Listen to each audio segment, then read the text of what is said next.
Paleo to Pioneer presents Small Batch Science, Episode 9, On the Road to the 4th of July. Hi everyone, welcome back to a rather impromptu 4th of July edition of Small Batch Science. It's been way too long and we didn't want to put it off anymore, and since this one's really intense on ephemera, all the paper photographs and labels and stuff, we figured we better move inside and probably give better sound quality anyway till the dogs and cats start interrupting. So, I like the revolution, very interested in all that stuff, and also collecting all the beer stuff in general and some soda and whiskey and stuff. So I'm going to use some examples just to show advertising of those kinds of themes. It used to be far more prevalent, especially in the late 19th century after the Civil War. But we'll come to that sort of at the end and show some really early examples of celebrating the 4th of July. We'll end with that. But before that, I want to just tell some hopelessly random stories that are related to things that I can show you like tangible examples of, and talk about the pen, the voice, and the sword, and their uses both in advertising and in popular culture and such over the last couple hundred years. So we'll jump right in with one from very early on in the war, when the British marched out from Boston to Lexington and Concord, and there was the battles on April 19th, 1775. On the way out, it's pretty well documented. I think this is not an apocryphal tale, but that the British were in fact singing Yankee Doodle. I've read, I don't know that it's certain, but doodle is supposed to be kind of like a hick, and when he stuck a feather in his hat and called it macaroni, I've heard that's also another way of saying something essentially like today we would call it a hipster or a, I don't know, metro or something. It meant to be a nasty little insult, and of course things didn't go very well at either Lexington or Concord for the British. And on the way back, marching in disgrace and getting shot at the whole time, marching back to Boston, the Americans started singing it to them. And when I was making sure I got that right, I read that somebody actually, that apparently at the surrender at Yorktown in 1781, they also played it there, which is a pretty brutal way of a little extra slap on the way out of town. Some of the labels that I have up, I just sort of put out sort of general themed ones, because I'm a little surprised there's not as many that are about people, but things like Liberty Beer, New York version, a pre-prohibition tip tray, so around 1900 or so, with a Native American and artifacts and stuff on it, but Liberty, 76 Ale, a couple versions of Continental. There's a John Paul Jones beer label or whiskey label that just fell. Don't worry about it. Another version of Continental and stuff. These are all from mostly the 30s, 40s, maybe into the 50s. The two with the soldiers on them are a little bit earlier. Those are before Prohibition. But Congress, just sort of general Columbia ideas, and I'll come back to some more specific things related to individual battles a little bit and individual people. Here's an old blotter that's got Lafayette on it. A trade card from the 1880s or so, maybe 1870s, that's got a Minuteman saying goodbye to his wife and running off. Probably held him for over a minute. Other things, and of course, especially in the Northeast, almost all those labels are from New York and Pennsylvania, a few other states in the Northeast, even into the Midwest, but it's really a phenomenon celebrating all that in the areas where it happened. So here's a 1870s stereo view of Independence Hall. Even earlier view of Carpenter Hall, which was also an important meeting place at the time. This is kind of a cool one because nobody ever thinks of what does this guy look like unless you are watching a documentary or something, but that's Payne. And I want to call him Albert, and I can't for the life of me think of why I'm trying to do that. God. Thomas Payne, whose Common Sense that came out in January of 1776 really kind of lit the flame that got Lee saying we should have a Declaration of Independence and declare we're out of here, and of course that leads to the event that we're going to be celebrating tomorrow. It was really interesting to me, I really put some effort into this. I probably have 100 of these kind of Carta Vista images and postcards and stereo views that I'm not even putting out in just generic shots here. we could talk about any part of it for a considerable amount of time if we wanted to, but what I'm really surprised at is that lots of stuff for Washington, no surprise there. Pretty good amount of material that I've turned up for Benjamin Franklin.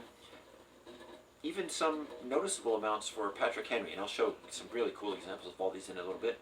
But I'm surprised how little love Thomas Jefferson gets, and I have some interesting things, but not a lot. I think we'll take a minute and let me reset and show some other things specifically related to battles and the Valley Forge winter and some other stuff, and then we'll talk about those three people in particular, and then get to the end. Okay, so this is just a quick look at a few interesting things related to Valley Forge, and most of it's actually all from the Adam Scheit Brewery. Some very, very cool trays. I just like them because there's really great imagery.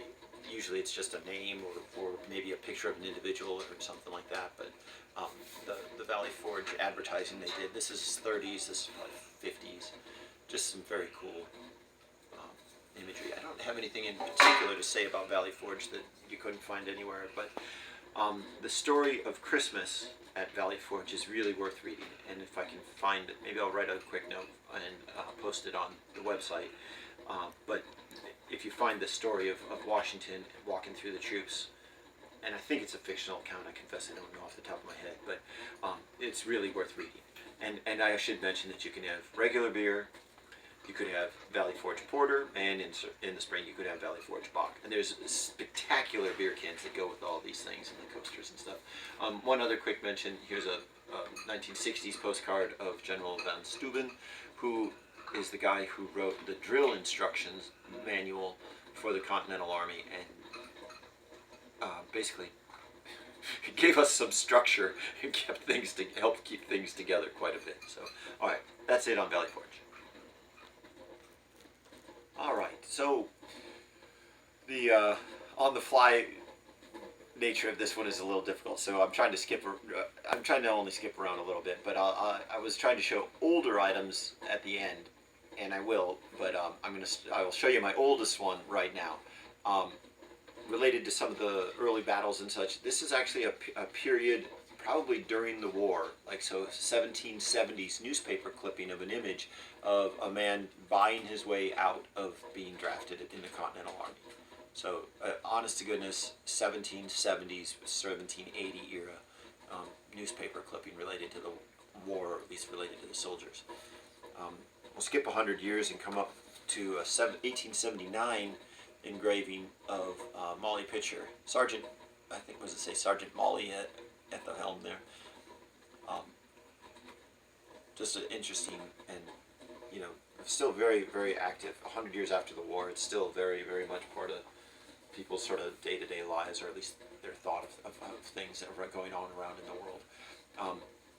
Kind of interesting, circa 1910-ish postcard showing the Battle of Bunker Hill, which of course occurred on Breed's Hill, which is the next hill over. There was people, I think, observing on Bunker Hill, but I don't know why they needed that, but it's one of those great mistakes that's perpetuated in history now forever. A couple other interesting early CD Carta Vista images. This is a Minuteman. It's from a photographer in Philadelphia. I'm not sure who it's supposed to be. Probably somebody famous, but I don't recognize him and I haven't been able to identify him. But a Minuteman leaving his family again. Another very early image, probably. The image it's taken from is probably an original, you know, during the war kind of thing, and this image is produced in the 1860s or so. And a kind of cool early image of James Madison, another person you don't really think about what does he look like. This was made during the Civil War by somebody in New York, Charles Fredericks, and there's a partial survival of the revenue stamp that was issued during the Civil War from into the as late as 1866, so it's no newer than that. They would have needed them for that. So I'll talk a little bit about personalities and their use in advertising and for just a moment.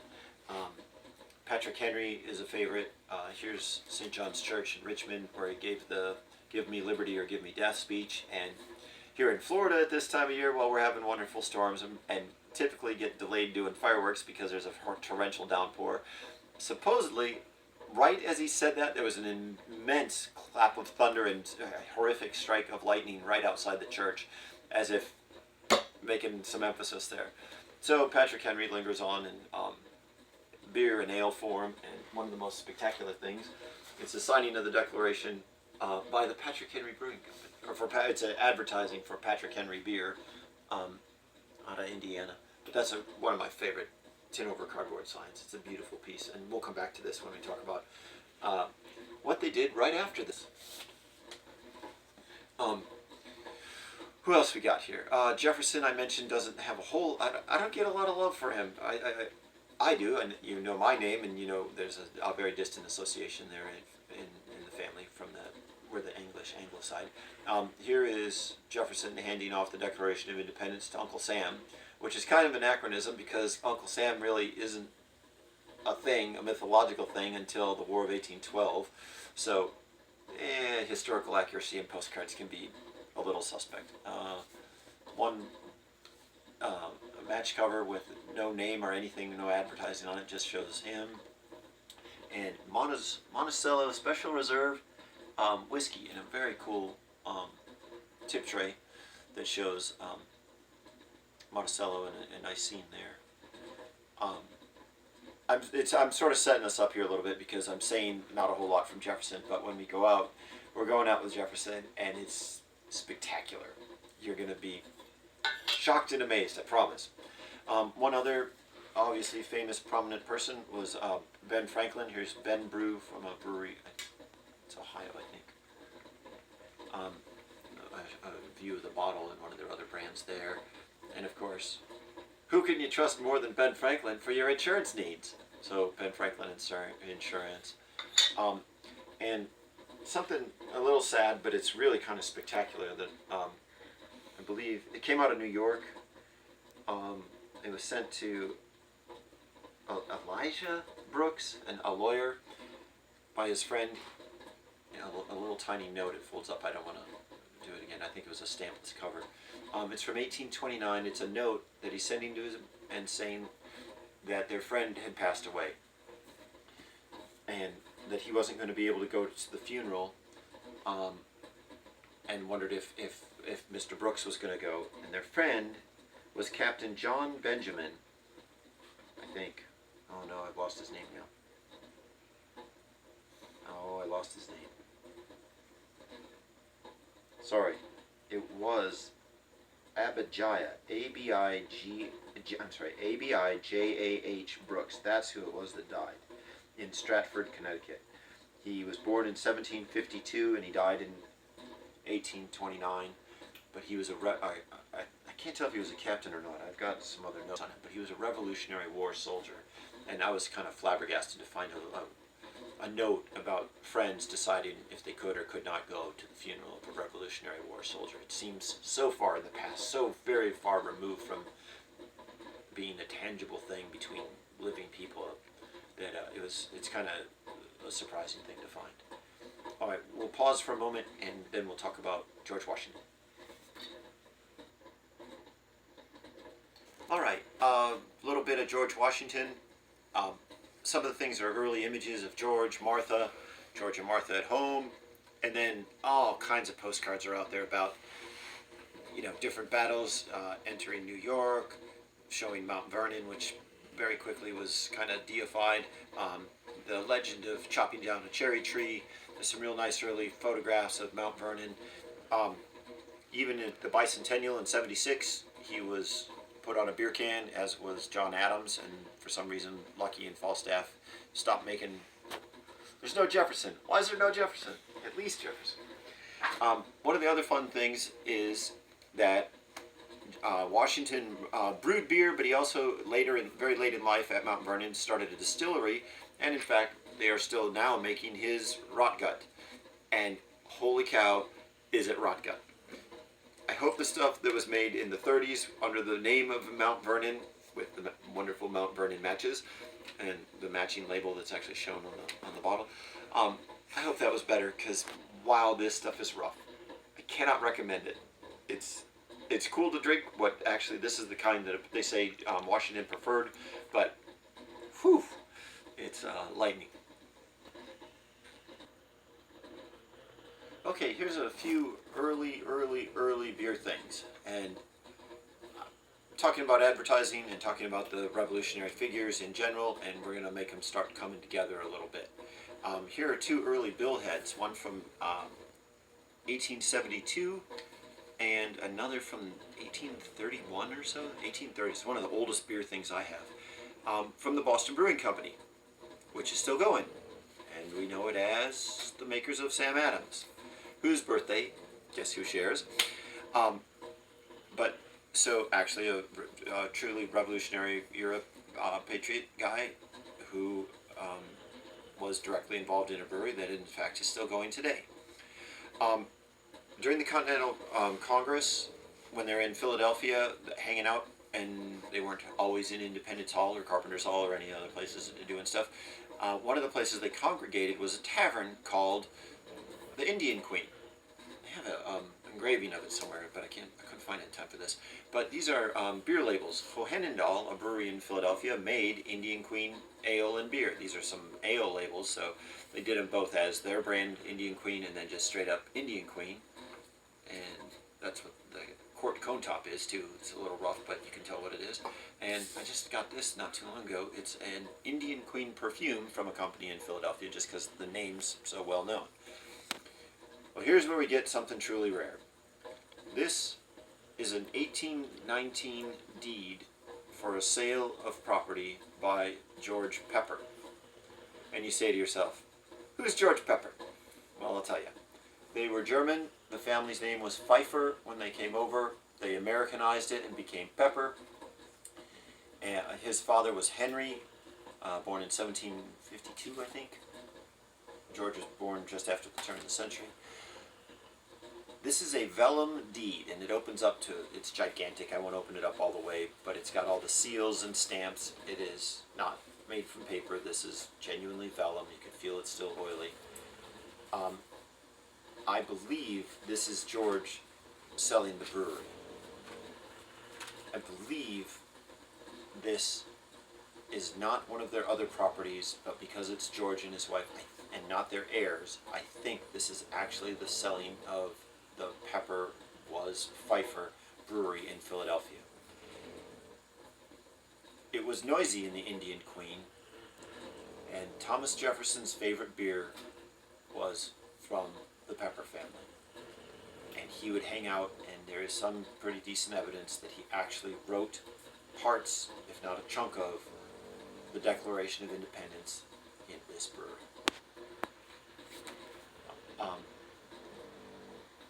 How I ended up finding that on eBay is the dumbest of dumb luck things. And it was lost for 6 months in the mail, and one day just showed up. So it's going back in its sleeve very quickly here. We'll finish now with some other fun stuff.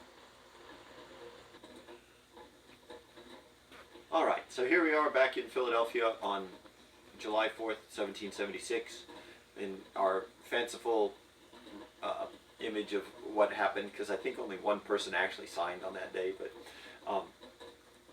the point here being tax. So one of the issues, of course, Boston Tea Party, and I have a postcard somewhere I didn't show, but the British had imposed a tax on all wine and liquor coming from Europe. So one of the things that got popular was Madeira, coming from the island of Madeira, about 800 miles off the coast of Europe and Portugal, southwest of Portugal. So they actually toasted with Madeira, and this is a nice bottle of rainwater, rather than beer or anything else. So Sam Adams wasn't selling beer on that day so much. They obviously celebrated a little bit that day. Then, of course, right away it becomes very important through the lives of all these people. It's not maybe not as important as the distance between reality and the mythos develops.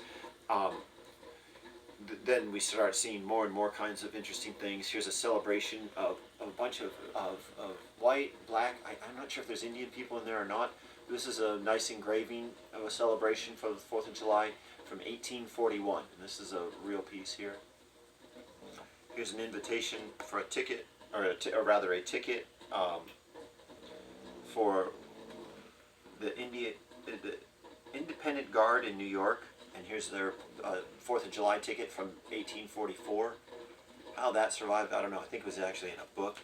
Of course, very patriotic things on both sides, but the Union felt very much akin to grabbing the mantle of their forefathers in the Revolution, and this is a 1776 reference on a little patriotic cover from the Union side of things in the Civil War. Other kind of cool things, a very early real photo postcard of a parade, probably about 1905 or so, showing and it's not identified where this is, but it shows a very early American flag. Another kind of cool one is during, right at the end of World War, or approaching the end of World War I. This is a 4th of July celebration in France. And they did sort of fun kind of other things. There's all kinds of comic and silly postcards. Here's a couple of fun 4th of July stereo view cards, one with the kid playing with firecrackers and the other is injured as though he were a Minuteman. And we'll finish off here in just a moment with two from 1976, Bert and Harry Peels, talking about when our country was founded, even if it wasn't losted. And as a little kid, I actually my parents took us to this. The Freedom Train went across the country, actually had the real Declaration of Independence and a lot of other early documents and imagery and stuff. And we actually got to go in this in Minnesota. And later I found a postcard of it and couldn't believe it. So, happy 4th of July, and I'll do a terrible, terrible Florida pun and joke here, but you need a cracker to have a glorious 4th. Thanks everybody. We'll get some more videos going again now that we're back in the habit. Thanks for watching.